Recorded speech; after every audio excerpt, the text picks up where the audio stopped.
begin by thanking you all for being a part of PubVision, the business of digital publishing. A special thank you to Cantor for being our knowledge partner.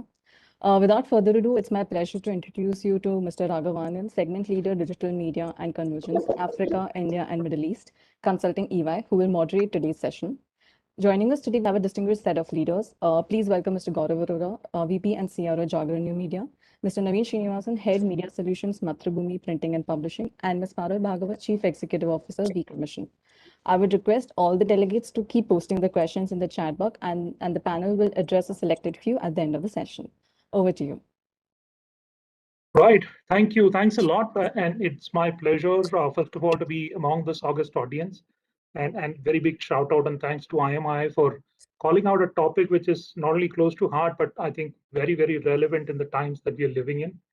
Digital marketing, and especially how local languages, vernacular is affecting that, is something that's been the buzz of town, across multiple places. But bringing that to the fore, and especially having a August audience from the publisher side, from the affiliate marketing side, right from across India, that's a great thing to do. Just to sort of set a context before we jump in, and I'll go around the panel asking a few questions. Now, it's a big dichotomy when I look at it. In this particular country where we have a huge net growth, we have more than 700 million plus people on the internet. Almost 520 million of them are people who access internet and prefer vernacular languages, as against about 200 million people who would prefer English as their first language for accessing the internet. That means there is a huge audience out there who want to connect and share information, communicate, and consume content in regional languages. And then if you look at the consumption on the content side, if you look at videos, for example, almost 92% is vernacular content which gets consumed. And a reflection of what India has been in the media world, if you look at print and television and so on and so forth. But is that world getting its due share in terms of ad spends? And that's one of the important things that we will be going through here. And in the recent times, pandemic and the growth of 4G and the entire access and the digital divide sort of starting to narrow, we are seeing digital marketing being more and more focused on local languages. So that helps us in this particular day and age to really focus on and understand a few things. And probably in this particular time that we have, I would like to bring forth and then brainstorm with our panelists on a few perspectives on what's the real impact that local language digital marketing is having on the end consumer, on the brand marketing itself, and also talk about how publishers are reacting to it, how agencies, affiliate marketers are reacting to it, and how do you see that entire growth? So that's what we're going to probably look at: the impact of digital marketing, the growth, the challenges. Are some of the things that I thought we would focus on. To kick this off, probably Gaurav, if I can come to you first, and you've been looking at this very closely, and you run one of the very strong brands which has connect to the local markets. Now, looking at it from a publisher point of view, when you look at this digital marketing shift, what's the impact that it has had on a publisher like you, especially on your ad sales, and how has that grown over the past few? Thanks, Raghav. I'll just put a perspective here. I've had a ringside view. I've been with Jagran for about, a little more than 4 years, right? So I've seen it grow. If I have to compare it, where we are today, to a few years back, let's say 2 to 3 years back, there is a tremendous difference, right? And that bridge, or that difference between the English and the vernacular is closing down, in the sense there is a lot more acceptance that has happened now, purely from a Jagran's perspective, we've seen our direct sales clients grow like a threefold in so many years, right? And our page RPMs, give you an example, are 40% better, compared to a couple of years back. So that just shows, the acceptance there are people who are wanting, that inventory, So somewhere the supply has been following the demand, or the demand has been following the supply. So we've been doing well. But if you look at it from an overall ecosystem, digital publishing ecosystem, uh, uh, the larger context, including the English publishers and the so-called premium inventory also, are the rates good enough? Is the demand good enough? That's a separate question, a question for another day.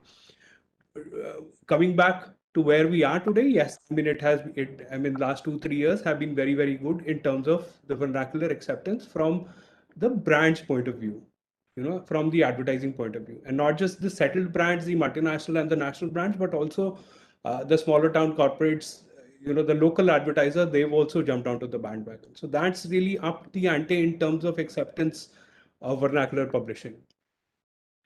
Right. And that's interesting because, not only is there a growth in audience, not only is there a growth in consumption, and obviously when those two happens, the ad spend shifts also happen. And for what you're telling us, that's real, and it's really impacting in 3x to 4x growth. Absolutely, it's natural progression. I mean, if you ask me, this is only going to get better. How much better? Do we have that kind of time? Because anyway, there's so much of money which a publisher spends in terms of aggregating inventory, right? I mean, there's a huge cost in terms of running a publishing organization, right? So that difference has to come down a lot more and very quickly, if I have to put it like that. But there is ray at the there is a ray of hope there because it's been doing well. Correct. And long, I think we have been discussing about the fact that this digital divide has been there even in ad spends, where the majority of the ad spends used to be concentrated on English and few other languages. But Naveen, to bring you into this, do you also see the same trends? Mathrubhumi, again, a very strong brand. In fact, a very a brand which has a legacy in itself. Remember in the olden days, even students looking up to it. There is so much that your brand carries. Are you seeing similar trends in the south of India? Yeah, of course. So, to add to what Gaurav said, the perspective itself in case of Kerala is a little different because here the vernacular is so strong. If you look at the numbers across mediums, not only digital, but even print and television. Number one, news consumption is very, very strong in Kerala. Kerala is hungry for news. And for example, news television in Kerala reaches 85% of the population. The newspapers reach 80-85% of the population, and predominantly language or Malayalam news. So in that sense, in this market, the local language is it dominates the news scene, and in that picture, from that perspective, we definitely have seen a good growth over the last 2 to 3 years in the digital domain also in terms of revenues, but predominantly that has been driven for us by the local markets. So Gaurav did mention that earlier, that for us especially, the local markets have been 60 to 70% of our revenue. They make up 60-70% of the revenue. And the last couple of years, the businessmen across Kerala, they are also becoming digitally savvy. They are also understanding the power of the medium, and here we are also able to work with them very closely. So that's something also which is important in the sense that how you connect with the audience in the local language, in the context. It even varies from region to region in the state, right? So here we have seen a difference when we work with the advertiser in designing the campaign, in co-creating, rather than just translating. And we have seen drastic improvement in results in click-through rates and leads, etc., that we have been able to generate, where we've been able to work closely with advertisers. So that has been the. No, again, Naveen, you touched upon some very, very interesting points in this, and one of the last things that you said is the impact that it is creating even when you localize. So rather than just translating and running the ad, which is a national campaign coming in, when you're able to localize, when you're able to bring in some local languages, one of the things I heard you saying is that the impact is far, far higher, right? Can you throw a bit more light on it? How do you see what is the difference in impact if you have some stories or cases around that also? How do you see the local language really impacting the digital marketing?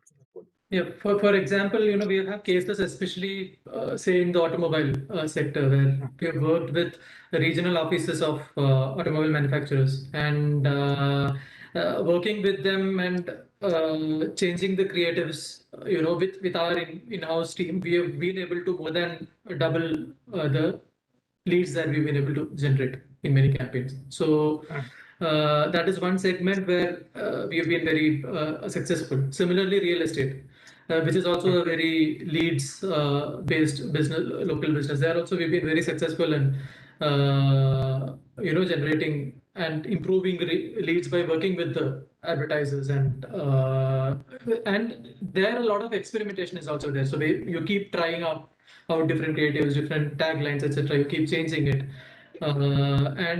but this is not possible in scale. We've not been able to do it. So, for example, in the local markets, we've been successful, but challenges are there when when you look at a bigger picture. Bigger mass, yes. Yeah. No, I agree, and I think we have looked at some real estate campaigns in Gujarat and beyond, where the local publications, along with local radio, along with local digital, are able to generate far better ROI than many of the other mediums from that point of view. So this is interesting. But a question to both of you guys, traditionally a few years back, the view in the digital, especially the vernacular print business and beyond, was that digital is sort of a compete. At this point in time, some of the ad spends growing here. Is it becoming complementary? Is it also, together boosting the overall volume, or is it a compete from that point? No, I mean, I don't think two mediums ever compete. For us, in terms of, competing with print, there is no question. I mean, they have a market of their own.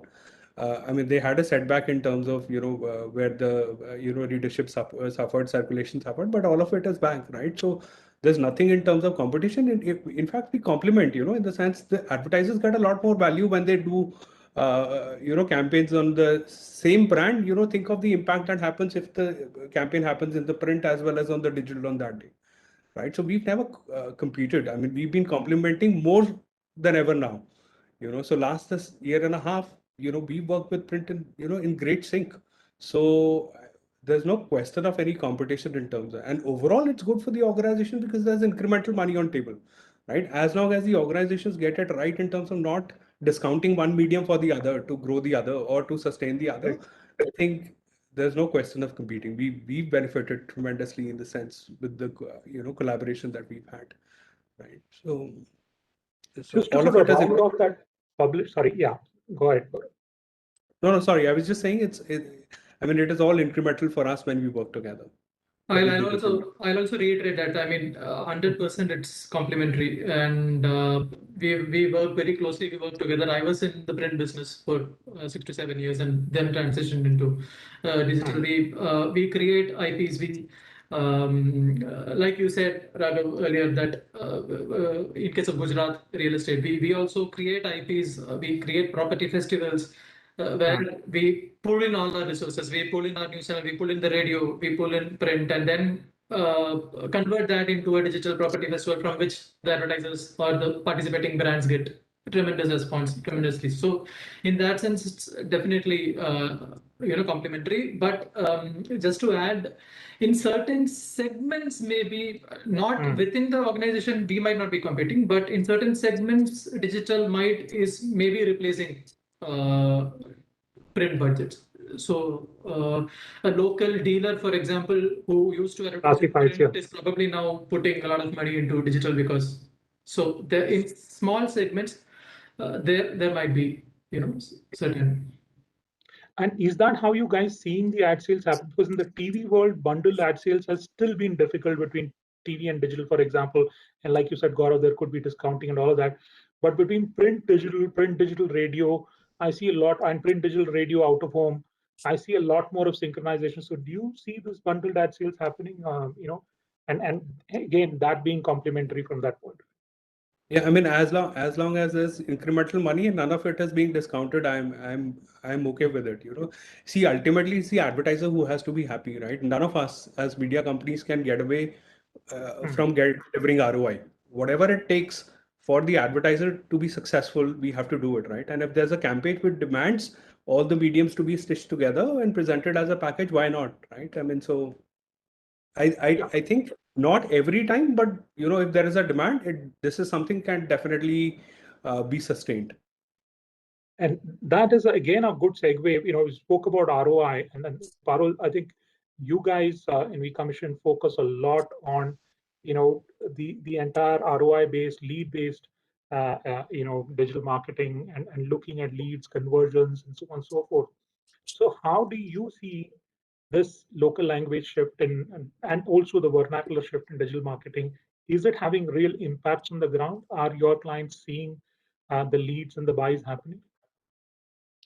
So Raghav, first of all, very interesting perspective by Gaurav and Naveen, and definitely, in the past 2 years, more so than ever, I feel that vernacular content, local language content has more consumption because people are able to connect more, people have more time at hand. So definitely, we've seen the audiences, and engagement go up, and that had also encouraged us to pitch vernacular services to our clients, though I mostly work with global and local brands only, but still we have had a few case studies or few trials of vernacular content.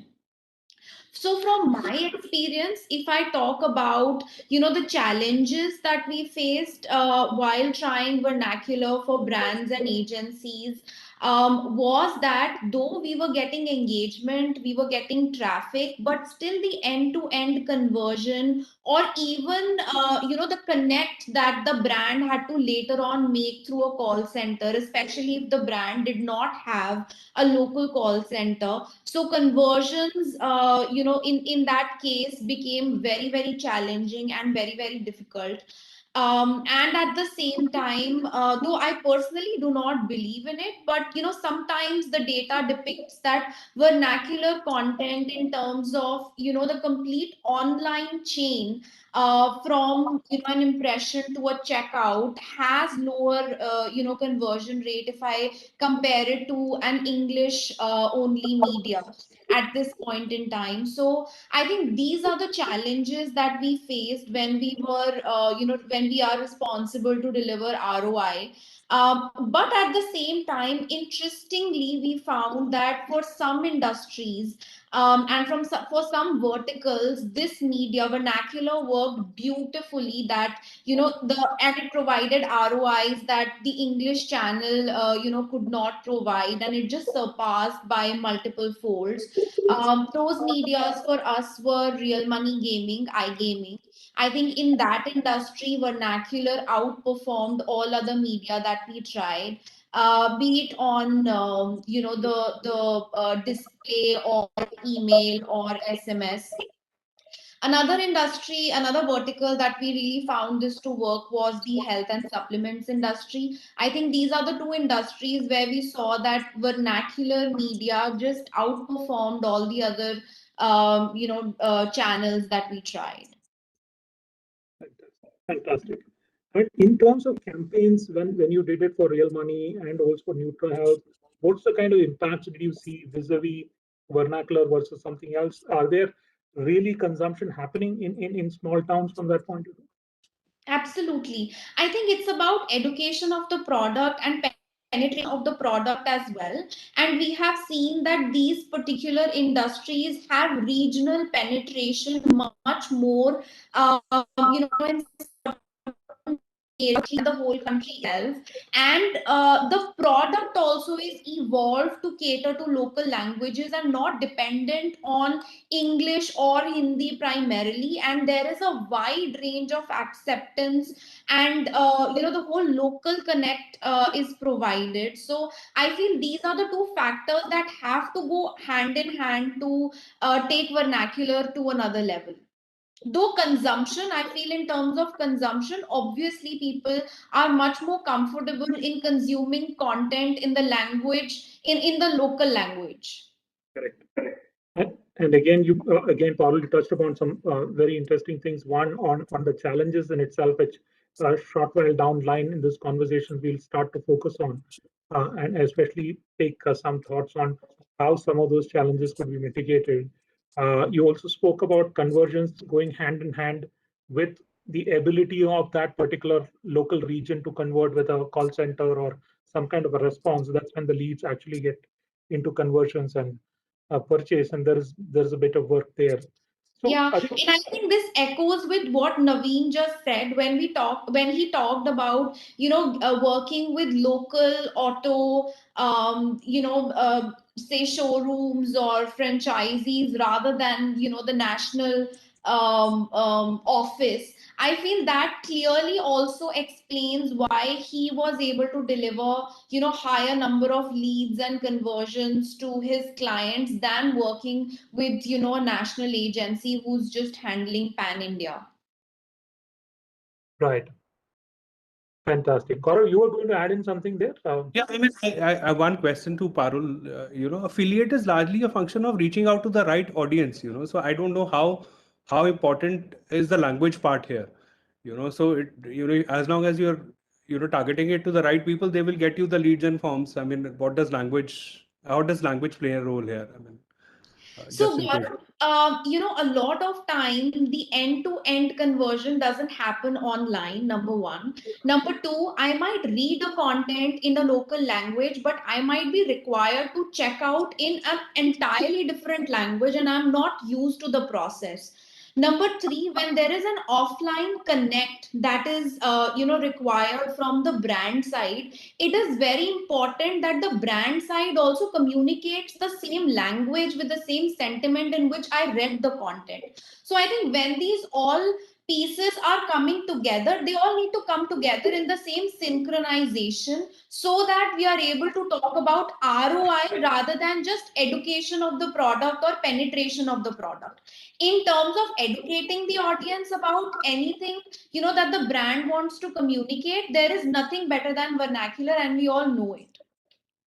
Yeah. So it looks more like a back-end issue to fix rather than the audiences on the vernacular or language to do anything with the conversion.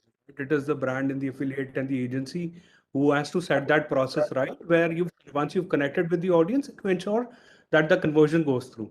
Right. So anyway, so I agree with your point. The brand connect in the local language is much, much higher. The brand recall is much higher. Propensity to convert is much higher. If you're communicating with your audience in their language, all of it is manifold high. I don't know. There are so many studies and so many data and statistics that keep coming in through. But yes, I think my sense Gaurav, is it's a vicious circle. Basically, one has to support the other, and the entire chain needs to be customized, and the whole case study can go much larger than just vernacular. That is, if an international brand or a global brand has to enter India as a market, they have to pivot, they have to see what suits the audience. So it's kind of the whole chain. Everyone needs to fit in to find the whole balance. Right. And that's perhaps what I think both of you are also indicating, because we need to also look at it in by medium by medium. Video, for example, fantastic uptake when it comes to vernacular, like you're saying, more than 92% content consumption, Hindi and vernacular languages, ability to connect, very different. Native text, again, local languages play a very important role from that point of view. Perhaps it does in search also, and with voice search coming in, again, what we have seen in local language penetrations and things happening, tremendously increasing. So, question to this panel, really, if we can go, touch upon some of these mediums. We understand digital marketing is growing somewhere 3x, 4x. We are also seeing, brands spending a lot more money on this. Between this type of media, between video, social, search, are you seeing some preferences? What's growing better? What's lagging, and so on and so forth? So I'll go first. Yeah. So for us, by vintage, we are a text publisher. People come to us to read, right? So Correct. obviously there has been a tremendous growth there. Like I said, last 3-4 years have been, the growth's been ballistic in terms of audiences and also in terms of revenue. Revenue not ballistic, but very good. That's how I'll put it, right? But in terms of medium to which the medium which is growing, so obviously we've got nothing to do with search or affiliate or any of those products, right? I mean, we do voice, we do text, we do videos, right? So between these three, I think videos got great consumption, but it comes with a challenge because the expectation for people when they come onto my site is to read a story and not really view a video, right? So that is something that publishers have to work very consciously. At least the text publishers have to work very consciously for for right videos to surface at the right time so that it can be consumed. So we are working very hard at that. So but the video consumption, the videos that we produce, we have a full-fledged video production team and a studio in place. We do like a 1200 1400 videos in a month's time and all of that. There is great consumption which is happening on social handles and also on YouTube, right? We reach out to as many as like 30 to 40 odd million unique users between these two platforms. So that's huge. Purely in terms of if video done right will be the fastest in terms of growth. I think it's got to do with being literacy agnostic. I mean, everybody can do that. It's easier to play. You really don't need to concentrate on a video while what you would typically do with the story and all of that, right? So for us, I think between text and video, it's a very close thing in terms of growth. In terms of monetization, yes, 80% of our monetization happens on the inventory, which is driven by stories. Videos still a little far off because we've not been able to get to that number where we want to be on our pages, but whatever dependence on YouTube and other social media platforms, there is some bit of revenue that comes in through that. Fabulous. And when you look at that, and when you really look at, and that's the change that has happened, which you've been mentioning. I mean, over the last 2-3 years and beyond, after 4G, there is a lot of print publishers focusing on video. In fact, we were involved in something where we went across to 900 print publishers across the hinterlands of this country to get videoification of print from that point of view. And there is growth there. In terms of the advertising coming through, and in terms of your clients, are you seeing some of your clients asking for some of those innovations, looking for other mediums, or are they happy with text and native and other things? Or are you seeing the kind of growth that is happening filtering onto other mediums from that point of view? So the expectancy in terms of innovations there, but within our, what we do, right? I mean, everybody cannot be doing everything. Right? So we are present in a certain segment. We have certain formats and a certain way the content is being, made and presented, right? So in between that, what can we do is up to us, right? I mean, think of it like this, that, branded content, in last few years has come a long way, both in terms of stories and in terms of videos, and also if at all there is any voice consumption on any of the, publisher platforms. So there is a lot of work that goes into that, right? I mean, and that itself is a separate revenue stream, which is really not dependent on the inventory, but on it is largely dependent on the what sort of audiences that you have and what sort of engagement do you get on your content, right? So that's something that has been a great addition in our revenue portfolio in last few years, right? And that's just, and we are very bullish about the whole part. A lot of factors go into that, right? I mean, brands identify, they love to do some innovative work, and because our social reach is also massive, I mean, for us, we reach out to like a 30 million odd Facebook audiences only, right, through our Facebook page, right? So imagine the amplification that we can get them in terms of what we produce for them.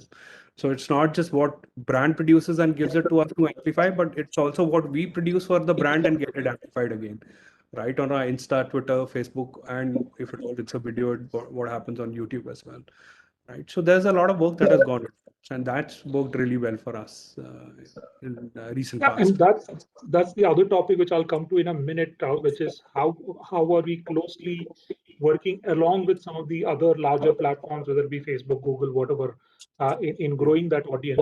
But now, just turning to you, if you were to look at it objectively from your perspective and also from the other publishers, mediums which are there, how would you rank some of this? Would you say the text and would you say search or social is where the maximum amount of digital marketing in local is happening, followed by video?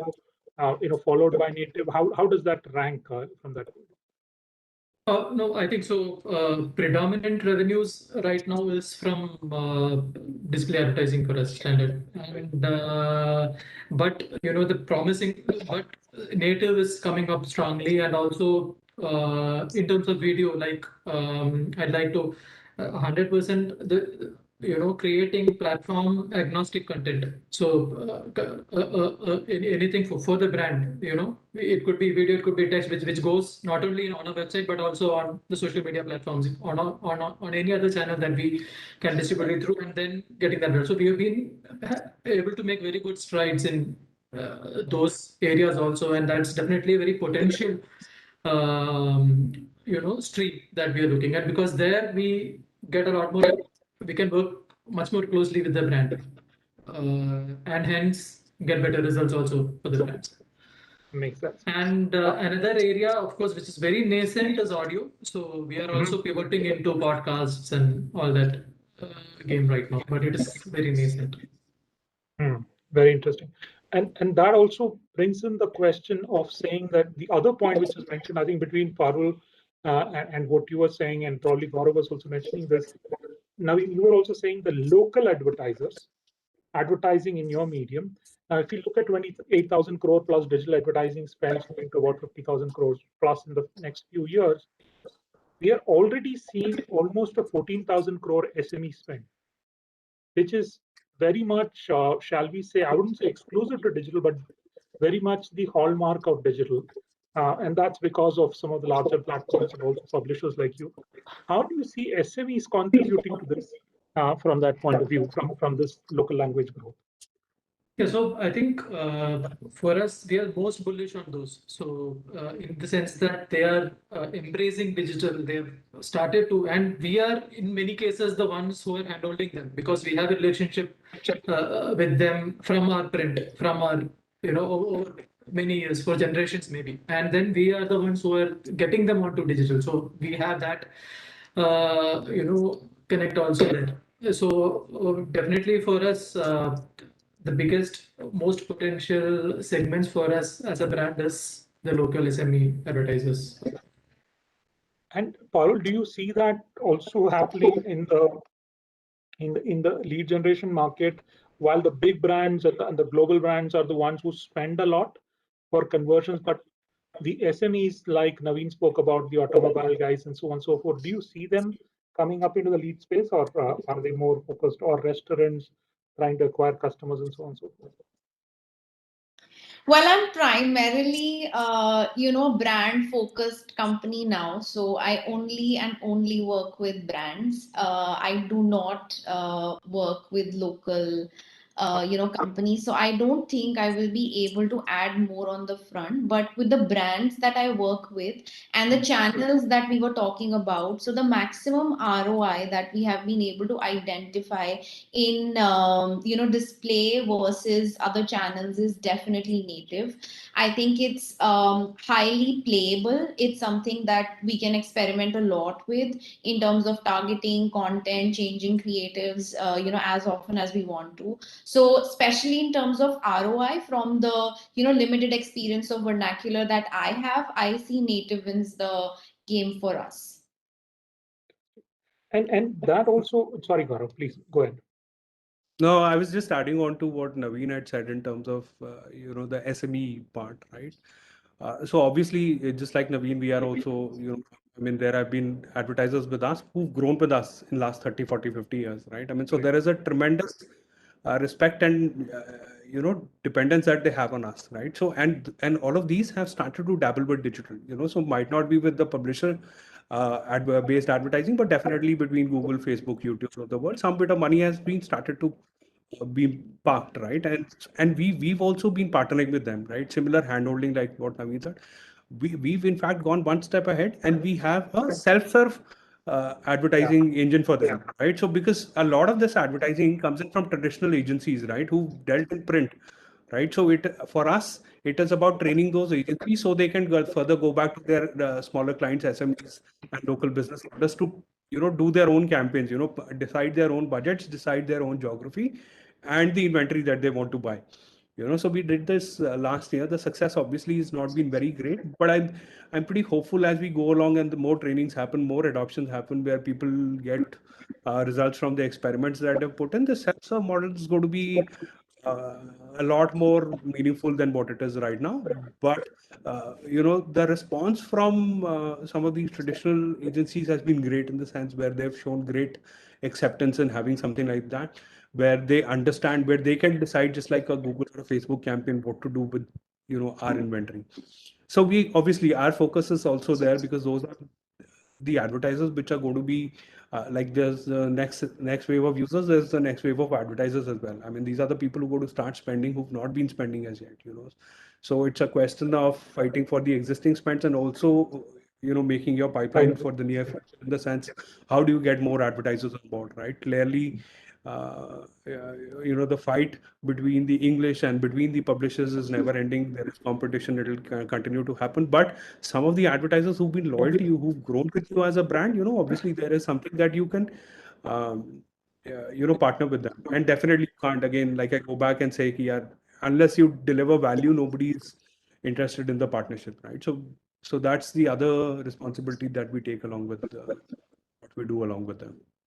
Which is why it brings us to the next part of that question itself, which is the the shall we say, the co-opted nature, the co-optations of how you work with some of the other larger platforms, whether it be Facebook, Google, and so on. So they have the largest part of the SME share at this point in time in terms of SME advertising.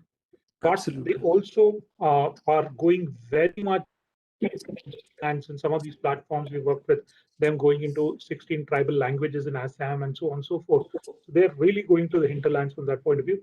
But a lot of the publishers are riding on it and also then reaching out to a larger audience, like you mentioned about the videos and other things.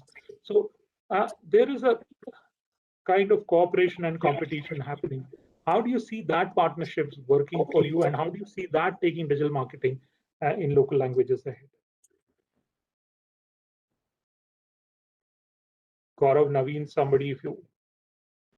So for us, I mean, I don't see it as a competition. I mean, it is just how the ecosystem has shaped as of now, right? There's a lot of money which is going to Google and Facebook, but I believe there's enough for publishers to grow, right? I mean, the moment we start giving, the advertisers and the agency realize the importance of our inventory being premium, being brand safe, and all of it, that Google and Facebook are did, it's a little difficult for them to promise and warranty and all of that, right? As long as we start getting our due share in terms of the risk and in terms of valuing our inventory, all of it is going to be sorted. Disbalance right now in terms of the proportion of money is going on to these tech giants will be okay, right? So we don't really, there's no competition here, I mean, so we work very closely with them, in all parts of our business, right? I mean, every publisher, like it or not like it, is very heavily dependent between, at least on Google, right? If not Facebook for the social traffic, but you can't say that you will not work with Google, which is not possible, right? And to give credit to Google, I mean, they've been supportive enough in terms of coming to help, work with publishers and see how can they iron out whatever issues that have been pending for a long time. So again, it's a never-ending discussion. Some feel likewise, some don't feel like that. My thoughts is that you can't really work without them. You have to work with them and see how do you value what you've got rather than concentrating on what they're getting. That's how I'll put it. Absolutely. That's a very bright perspective, because that in itself will enlarge the market and the reach from that point of view. There is enough for everyone to grow, right? I mean, how do you position your premium inventory? Think of it that you have, somebody like us has 100 million odd unique users which are coming onto my site, reading the content that I'm producing, right? And that is something huge. So there is obviously, my inventory is premium enough to command that price. As soon as the market starts to appreciate that, which in turn, which is turned out to be a slow process, but I'm pretty sure it's going to be much better. I can tell you from experience that a few years back, publishers were demanded, let's do a CPC campaign, let's do a CPL campaign. All of that has faded because none of the publishers agreed to it, right? Because we can't. it is not in our DNA to deliver that sort of number, right? So we can't. And gradually that faded out, and most of the 99% of the conversation now happens on the CPM model, right? So once the CPM stabilize, that model stabilize, the rates naturally will go up. The fill rates are going to be better. More advertisers appreciate the premium inventory that publishes. With the Google's privacy policy and we controlling all of our data, that again is going to be giving us that impetus that we need to, get premium on our pricing. So all of it will eventually shape up the publisher future. And Google, Facebook will do what they have to do. I mean, they are global giants. We can't stop them. Work with them and see how can we, maximize our revenues. That is what we have to concentrate on. Oh, I quite like that perspective, Gaurav, because that's an inclusive perspective. That's how digital is, right? It's including, it is partnership based. But you did trigger a couple of other things, which I probably would just spend a couple of minutes on and invite views. One, I don't think we have enough time to discuss it, but you triggered the topic of curated versus non-curated platforms. But you also triggered the topic of the challenges within, which is probably something that would like to focus on. How can we make this grow even more? There are challenges with respect to keyboards, operating systems, which are getting solved. There are challenges which you did mention in terms of ad fraud, access, and so on and so forth on the advertising delivery end, for that matter. And the other big challenge in terms of metrics, which is slowly getting addressed with some of the Comscores and others coming up with the regional reports and so on and so forth. So between you guys, Naveen, what do you see are the challenges, and if set right, would make this grow more? Gaurav, if you want to sort of take that. Sorry. Yeah, go ahead, Naveen.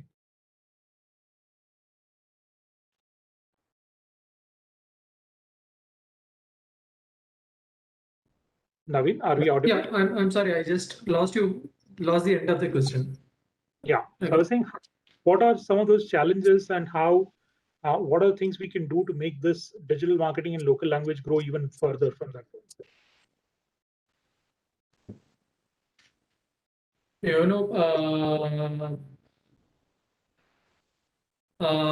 Like Gaurav, from taking it off from where Gaurav was saying, one, getting the premium for being that trusted brand, which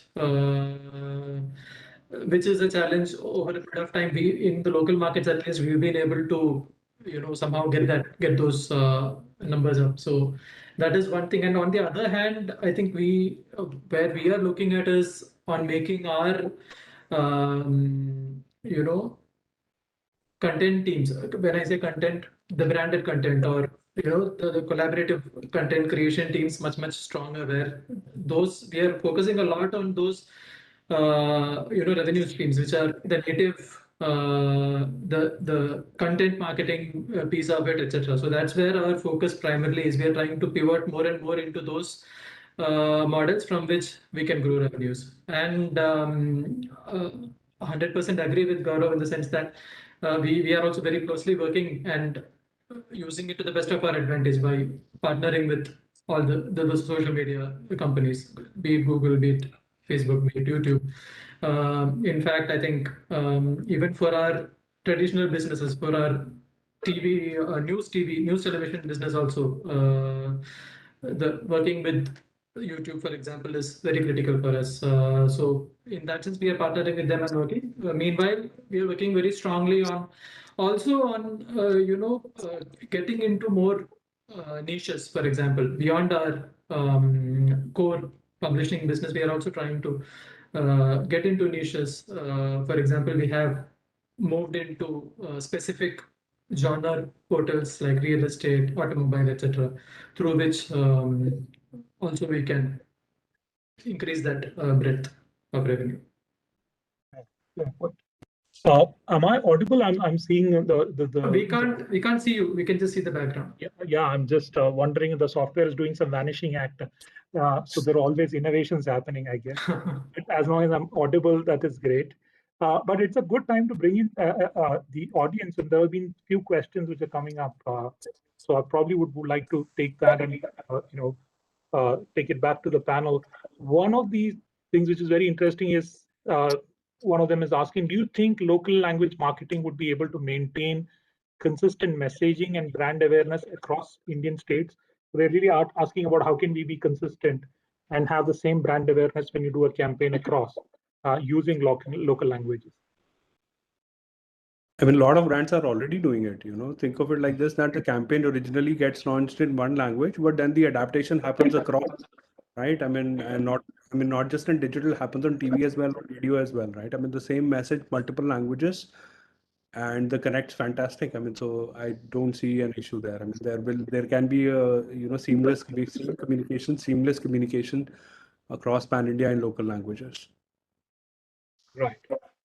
Right. But you know what? This actually triggers a big thought disconnect. So I personally also feel that any brand messaging will happen best over vernacular and the local language. But a lot of brands see that as a challenge, and they feel it's a dilution of the brand imaging. Since I don't work on branding a lot, what do you guys have to say about it?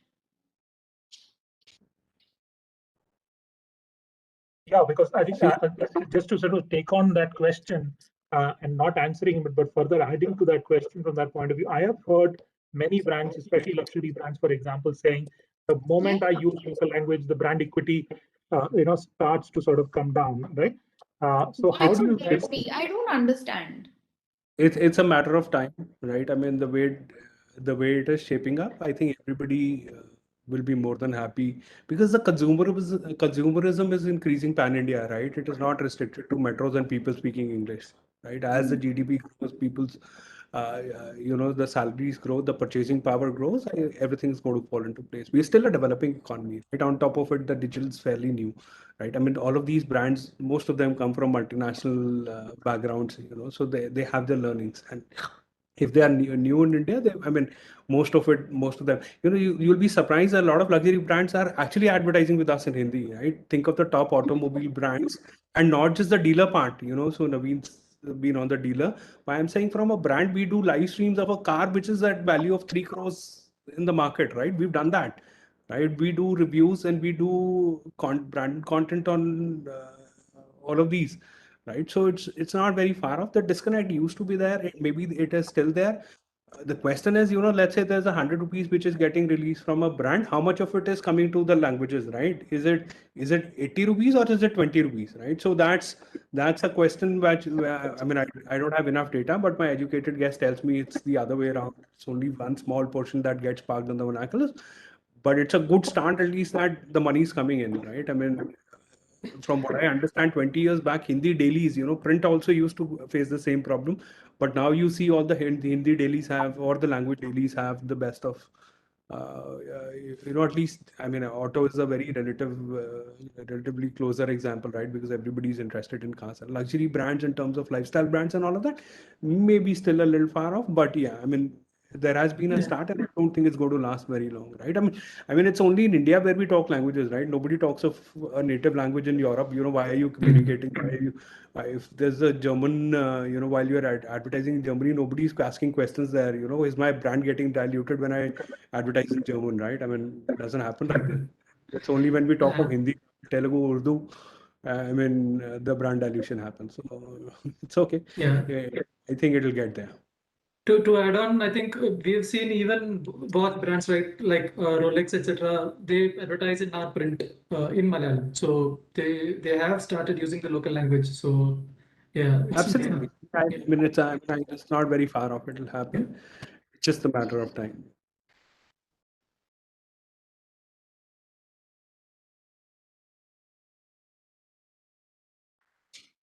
I think we've lost Mr. Raghav. So I will jump in and just ask you one last question, which we have.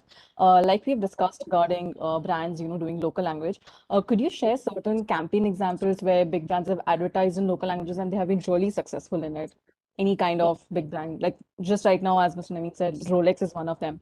So is there any other big brand which you would like to enlighten? Loads of brands. you tell me which brand hasn't worked, right? And between me and Naveen, if I draw up a list of clients, I mean, I think we'll pretty much cover those, right? The question is not who's advertising, right? Or who's not advertising. It is how much money are we getting, right? Is that a line? No, it is not. In terms of advertising, in terms of connect, in terms of doing something or the other, definitely yes. All right. And so when it comes to local languages, we have like this one last question, which says, how do we target consumers in metro cities specifically? Because it hosts a diverse set of local language speakers. Yeah, I mean, so come to think of it, like I run a Hindi site, Naveen runs a Malayalam site, right? Anybody who's wanting to read in that language is only coming to our sites, right? So where is the question of digressing? How do we reach out, right? I mean, if people do a Google search to look for news in Hindi or Malayalam, they will land up on our sites, right? Or people who've been loyal to our, to our brand will automatically come to jagran.com and look for what they have to look for in terms of the news and information. And bulk of our traffic, for example, is from outside Kerala. It's I think 40% of our traffic is from people living in metro cities, people living abroad in the Middle East, US, UK. Yeah. So. Okay, Yeah, then. I mean, Please carry on. I was just saying that, like Naveen said, the website traffic is not dependent on what geography. It is pretty much pan India, right? I mean, it's just that people have to be comfortable with that language and they are accessing it from wherever they are in the world, right? So it's not just people coming from metros or from any specific region. Sorry, go ahead. Yeah. All right. No, I mean that's how we wanted to end the session, where you shared certain really good insights based on these questions as well. So I would like to take this opportunity and thanking you all for such an engaging session. A special thanks to our panelists and a moderator for being here with us. Another thank you goes to all our attendees and to share all these questions. That's all for today. Thank you so much again, and stay safe. Thank you. Thanks a lot. Bye-bye. Bye. Bye.